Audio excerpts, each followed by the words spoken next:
that just happened with Tornado Cash.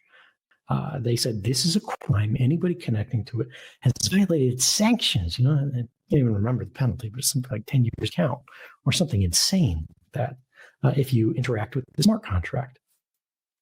You can't just be like, oh, well, I'll connect to the internet without them.